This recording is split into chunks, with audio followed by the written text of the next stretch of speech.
no te olvides de regalarnos un me gusta y suscribirte. Hay una mentira que te han contado desde pequeño, que la paz es lo opuesto del conflicto, que evitar la confrontación es señal de madurez, que quien calla, aguanta y cede siempre tiene el alma más tranquila y la vida más ordenada. Y tú lo creíste. Por eso tragas lo que te duele. Por eso sonríes cuando quieres gritar. Por eso dices que estás bien cuando algo se está muriendo por dentro. Porque aprendiste que el conflicto es peligroso, que confrontar cuesta demasiado, que es mejor mantener la calma, aunque esa calma sea una mentira cuidadosamente sostenida sobre un volcán de cosas no dichas. Pero aquí está lo que nadie te enseñó. Esa paz no es paz, es supresión, y la supresión tiene un costo que se paga con intereses, en tu cuerpo, en tus relaciones, en tu capacidad de ser quien realmente eres. Friedrich Nietzsche vio esto con una claridad que incomoda hasta hoy. Para él, el conflicto no era el problema. El miedo al conflicto era la enfermedad. Porque quien huye de la confrontación no está construyendo paz. Está construyendo una prisión. Una muy elegante, muy decorada, muy socialmente aceptada, pero una prisión al fin. Y en ese espacio donde nada se confronta nunca, tampoco nada crece, nada se resuelve, nada se libera, solo se acumula. ¿Cuántas veces en esta semana te callaste algo que necesitabas decir? No una queja trivial, algo real, algo que te pesaba, una incomodidad con alguien cercano, una injusticia que preferiste ignorar, una verdad que decidiste guardar para no generar tensión. Si eres honesto, probablemente varias veces. Y si miras más atrás en tu historia, meses o años, verás un patrón. Un largo rastro de cosas no dichas que construyeron lentamente las paredes de una celda muy cómoda. Nietzsche tenía un nombre para las personas que viven así. Las llamaba las almas que evitan la lucha. Y no lo decía como insulto, lo decía como diagnóstico, como descripción de una condición psicológica que observaba en todas partes. Personas que confunden la evasión con la virtud, que llaman madurez a lo que en realidad es miedo, que interpretan su propio silencio como fortaleza cuando en realidad es rendición. El problema no es que estas personas sean malas, es que son prisioneras sin saberlo, porque la paz que compras con el silencio no es gratis. Cada vez que te tragas algo real, una parte de tu energía vital queda atrapada ahí, sosteniendo lo que no dijiste, gestionando la tensión que no liberaste, manteniéndote en un estado de alerta constante para que nada explote. Con el tiempo, ese gasto energético se convierte en agotamiento crónico, en ansiedad sin causa aparente, en resentimiento que se acumula sin dirección, en distancia emocional de las personas que más amas, no porque seas complicado o inestable, sino porque has estado guardando demasiado durante demasiado tiempo. Nietzsche lo entendía perfectamente. Creía que la vida genuina requiere fricción, que el crecimiento no ocurre en la zona de comodidad, sino en la resistencia, que la verdadera fortaleza no es la ausencia de conflicto, sino la capacidad de atravesarlo sin perder quién eres en el proceso. Una persona que nunca confronta no está en paz, está en suspenso.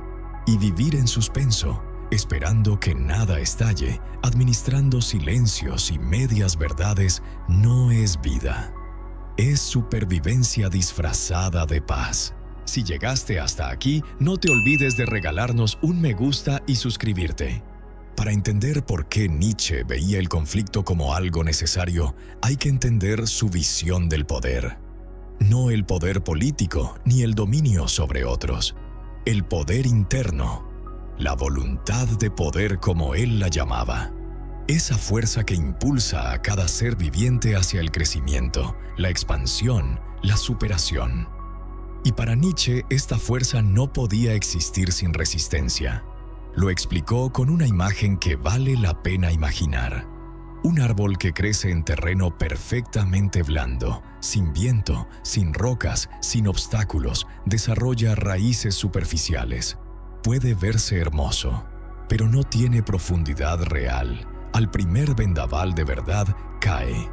Un árbol que creció en terreno difícil, contra el viento, entre rocas, con obstáculos que lo obligaron a buscar más profundo. Ese árbol desarrolla raíces que pueden sostener cualquier tormenta. El conflicto es el viento. La dificultad es la roca. Y tú, si nunca enfrentas ninguno de los dos, estás creciendo hacia arriba pero sin raíces. Nietzsche veía en la evasión del conflicto no una señal de paz interior, sino de debilidad disfrazada de virtud. Una debilidad que la moral convencional había aprendido a glorificar. Piénsalo, la sociedad premia a quien cede. Llama al que confronta agresivo o conflictivo. Le da medallas al que aguanta en silencio y etiqueta de problemático al que dice lo que piensa. Pero Nietzsche preguntaría, ¿qué queda de una persona que nunca dice lo que piensa? ¿Qué queda de una vida donde todo se negocia en silencio para mantener una apariencia de armonía? Queda la persona, la máscara, el rol, pero no el ser. Para Nietzsche, el ser auténtico, el individuo genuino, es aquel que no teme la confrontación porque no teme su propia naturaleza, que puede decir esto no lo acepto sin necesitar la aprobación de nadie, que puede estar en desacuerdo sin derrumbarse ni destruir al otro, y que entiende algo fundamental. El conflicto honesto no destruye las relaciones, las limpia, las profundiza, las pone a prueba. Y las que sobreviven una confrontación honesta son las únicas que merecen el nombre de relaciones reales. Las que no sobreviven, quizás no eran tan reales como parecían. El miedo al conflicto no nació contigo. Te lo enseñaron. En algún momento de tu historia temprana, probablemente muy temprana, aprendiste que el conflicto era peligroso. Quizás viviste en un hogar donde los conflictos explotaban de maneras que te asustaban, donde las discusiones nunca se resolvían, sino que simplemente se convertían en silencios cargados de tensión.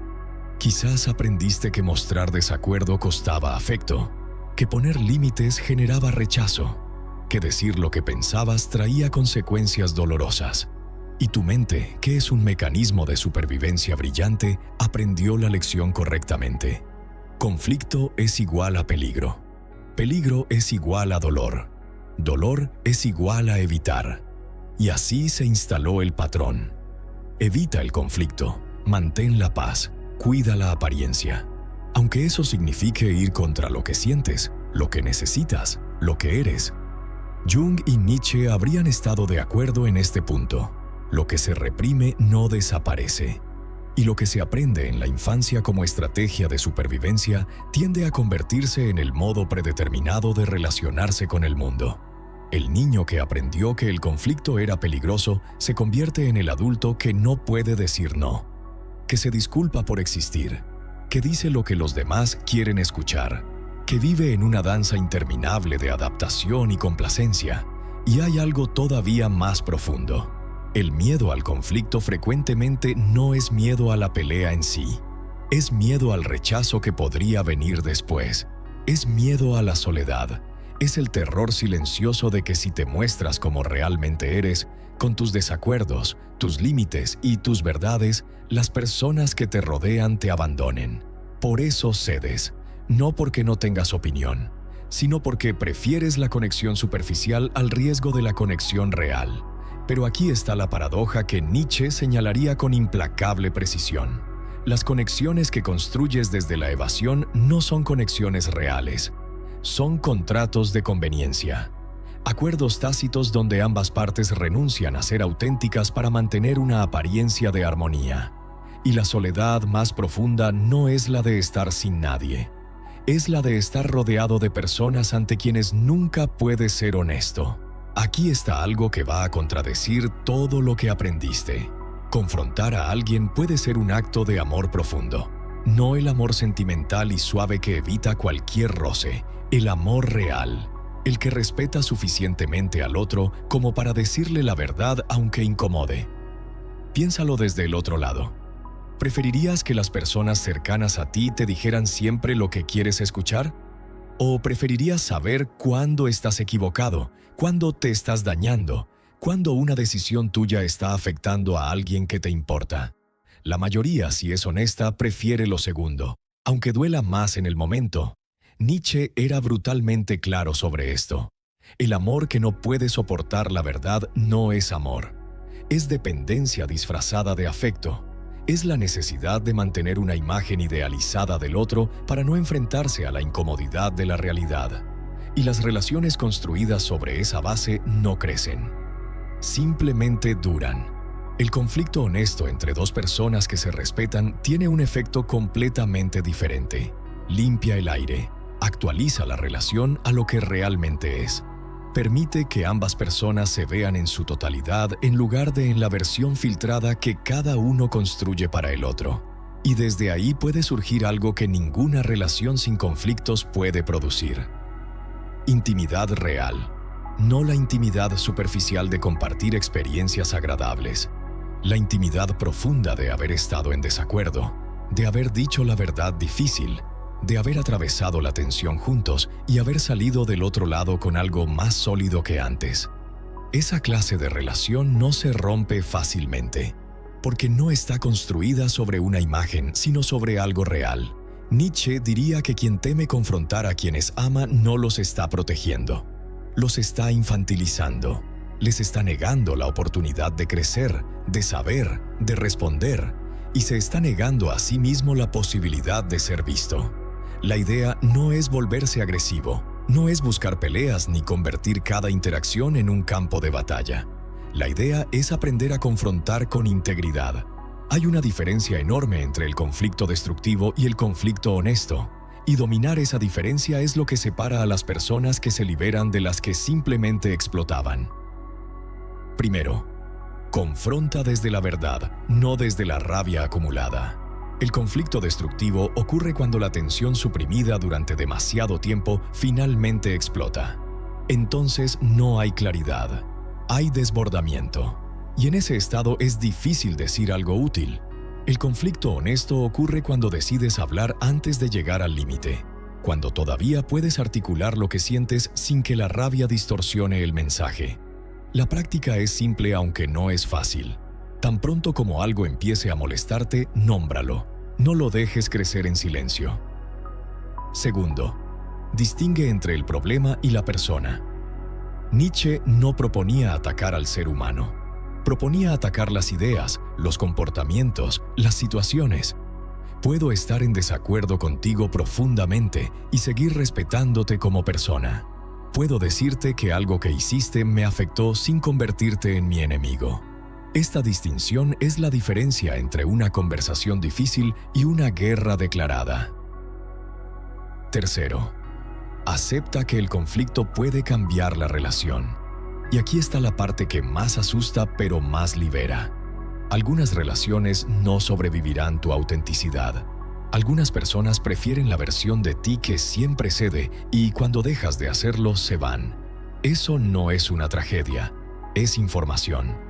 Te dice que esa relación no era con quien realmente eres, sino con quien fingías ser. Y perder eso no es perder una relación, es recuperar tu libertad. Cuarto, practica en lo pequeño antes de lo grande. No empieces por la conversación más difícil de tu vida. Empieza por decir lo que realmente opinas cuando alguien te pregunta. Por rechazar un plan que no quieres seguir. Por decir no a algo menor.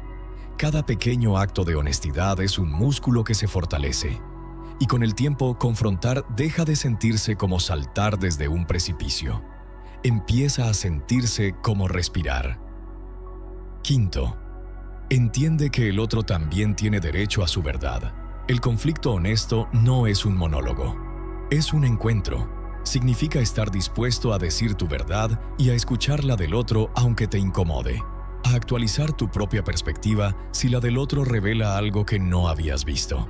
El conflicto no es para ganar, es para clarificar. Nietzsche creía que la libertad no es algo que se recibe, es algo que se conquista, Y una de las conquistas más difíciles y más necesarias es la de tu propia voz. La voz que dice esto no está bien cuando algo no está bien. La que dice necesito esto cuando algo hace falta. La que dice no estoy de acuerdo cuando alguien espera que asientas en silencio. Esa voz ha estado ahí todo el tiempo. Simplemente aprendiste a silenciarla para encajar, para ser aceptado, para mantener una paz que en el fondo no era paz sino acumulación. Recuperarla no ocurre de un día para otro. Requiere práctica. Requiere tolerar la incomodidad de no ser aprobado. Requiere atravesar conversaciones difíciles y descubrir que al otro lado no hay destrucción sino claridad. Pero cada vez que hablas desde tu verdad, aunque tiemble la voz, cada vez que confrontas algo que te importa en lugar de dejarlo pasar, cada vez que eliges la honestidad sobre la comodidad, algo en ti se endurece de la manera correcta. Las raíces crecen más profundo. Y con el tiempo empiezas a notar algo. La ansiedad que antes sentías por el conflicto imaginado es mayor que la incomodidad real de la confrontación honesta. El monstruo que creías que te esperaba del otro lado de la verdad resulta ser mucho más pequeño de lo que pensabas. Si llegaste hasta aquí, no te olvides de regalarnos un me gusta y suscribirte. Porque la mayoría de los conflictos que evitas no son tan devastadores como los pintas.